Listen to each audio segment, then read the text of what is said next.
I'm John Flynn. I'm the commander of the Post 594 of the American Legion in Eagan. First off, I want to thank you all for joining us at this program. I also want to thank Hannah Olson. Members of the Calliope Women's Choir, Boy Scout Troop 446, who are supporting us today. I'd also like to extend my thanks to the City of Eagan, to Marie and Bjorn Olson, and the Eagan Beyond the Yellow Ribbon Committee for the background support and promotion they've done for this program. At this point in time, Troop 446 will be entering with the Eagan Remembers banner. This is the banner that was used in the first anniversary of 9/11 back in 2002.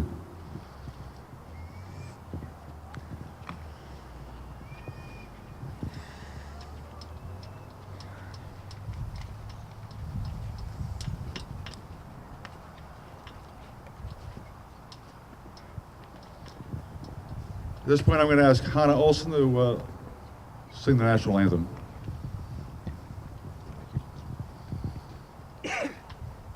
Oh, say, can you see by the dawn's early light what so proudly we hailed at the twilight's last gleaming, whose broad stripes and bright stars through the perilous fight o'er the ramparts we watched were so gallantly streaming, and the rocket's red glow, the bombs bursting in air, gave proof through the night that our flag was still there.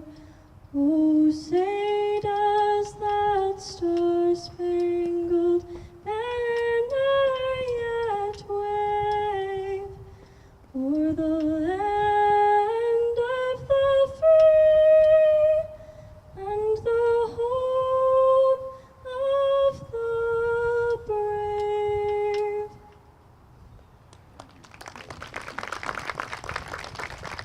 That was lovely. Thank you very much. Now I'm going to ask Angelo Petrone, who's a member of the Post 594, to lead us in the Pledge of Allegiance.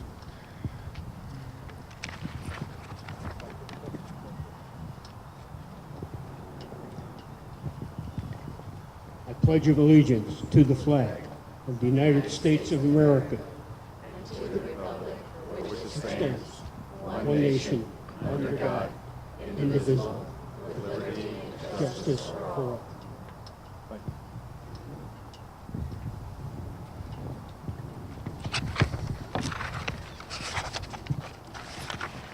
15 years and 1 day ago, 9/11 was only known as a number you dialed in an emergency.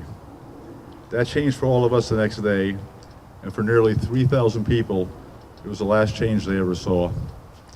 At 8:46 a.m., American Airlines Flight 11 flew into the North Tower of the World Trade Center. Most of us remember where we were when we first heard about this. We listened or watched in horror as the rest of the nightmare unfolded. At 9:03, United Airlines Flight 175 hit the South Tower. American Airlines Flight 77 then hit the Pentagon at 9:37. As all of this news is coming in, we were mortified by the visions of the towers burning, people jumping from windows, and at 9:59, the collapse of the South Tower.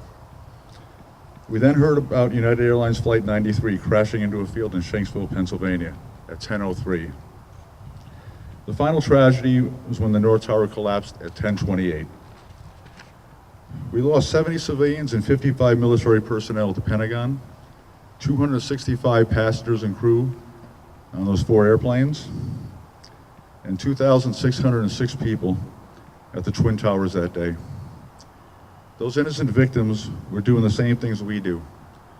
They were traveling, they were working, sightseeing, living. Due to these terrorist acts, their lives were lost.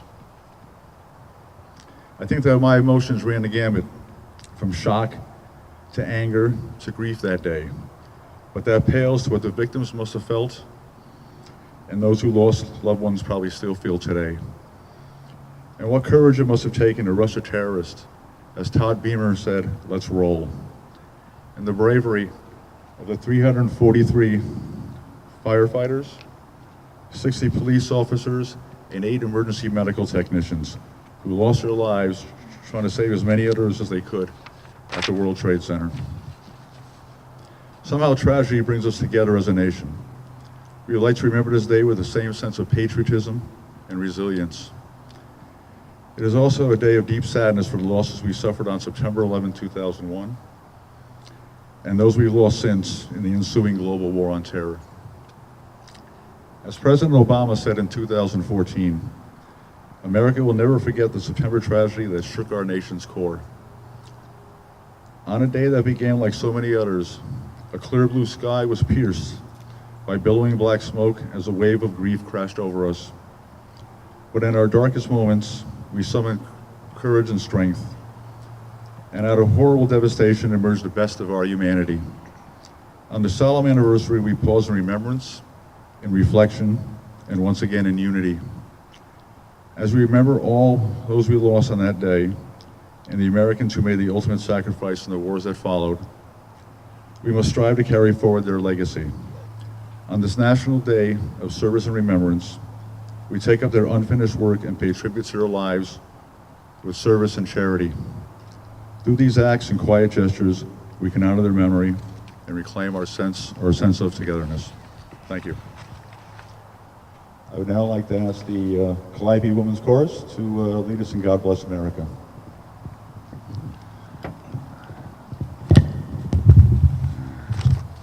Please join us in singing this song that's come to symbolize the survivors from 9/11.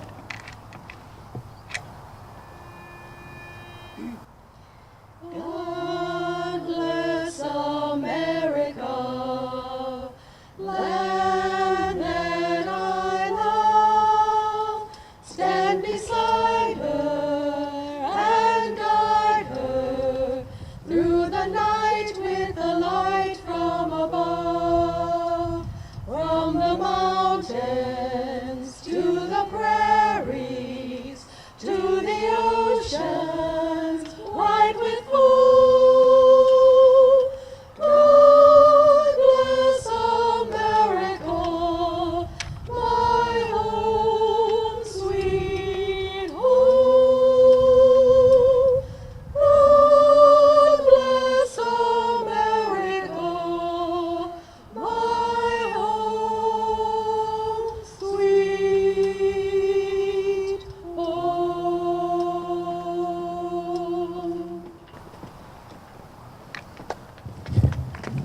Thank you very much. Jim Russell is now going to deliver a benediction.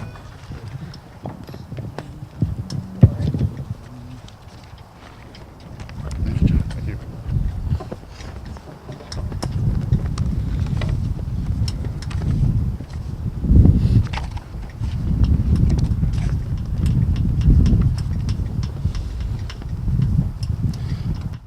On September 11th, 2001, our lives were changed.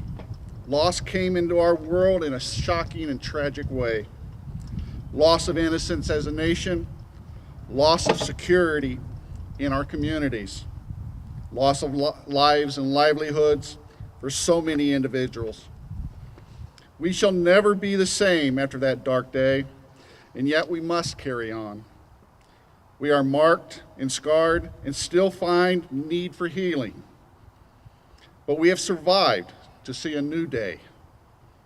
For this, we can give thanks to the God who provides all good things for our beings as individuals and as a nation.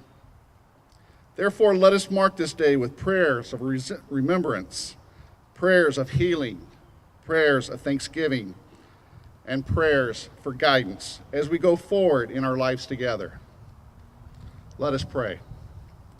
Lord of the nations, God of our strength, the images of the tragedy of September 11th are still so vivid in our minds and in our hearts. What we saw, how we felt, and what we said is still so very present for us. Yet with a gentle and caring hand, you have lifted us from the depths of despair and guided us to this time of remembrance 15 years later. You have given us strength beyond our expectation to meet the challenges of living in a post-9/11 world. You have touched us with your healing power and dulled the pain. You have given us hope when at first we felt hopeless. As we look back, we remember the lives of those who died so tragically. We remember the heroism of firefighters, police, EMS personnel, members of our military, and so many ordinary citizens who gave of themselves for others and continue to do so today. We remember those who stepped forward so swiftly to fight the good fight on our behalf against the evils of terror, some of whom made the ultimate sacrifice with their lives. We remember the courageous leadership of ordinary people and those who stood with us in time of need. As we look forward, oh God, we realize the stark reality that terror still affects our daily lives. Help us in our full fearfulness to place our hope and our trust in you. Guide and inspire us and our leaders to make wise decisions for our future, for our country, and for our people. Keep us from self-righteousness, arrogant pride, and prejudice. Unite us to champion justice, peace, and freedom. You alone know what hurts remain amongst us. Send us your healing spirit. Comfort those who mourn. Bring us all to the fullness of health and joy that comes from your love. God of all creations, author of all good, faithful provider of all our needs. To you we give our praise, our prayers, and our thanksgiving on this day of remembrance. All honor and glory to thee. And let us say amen. Amen. Thank you. Thank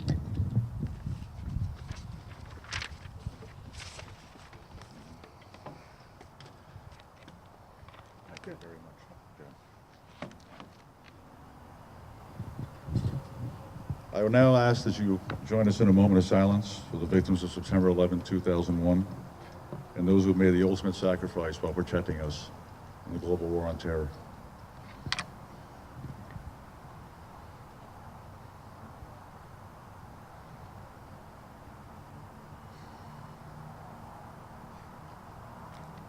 Thank you.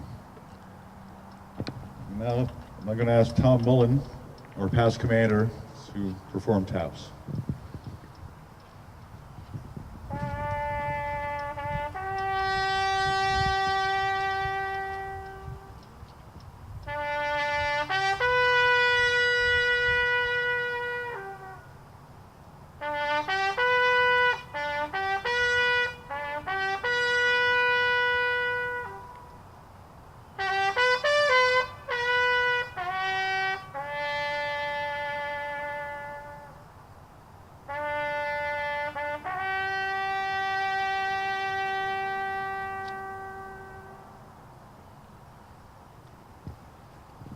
It is now officially sundown,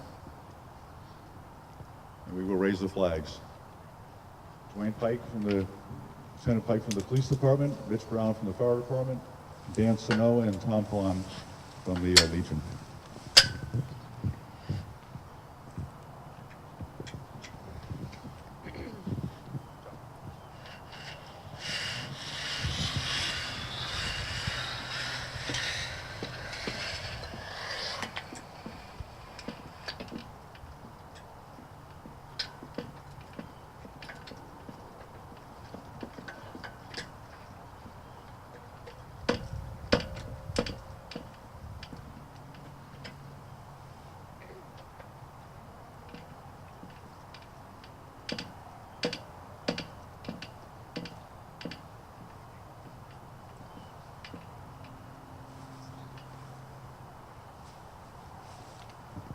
That concludes our program. Thank you for joining us.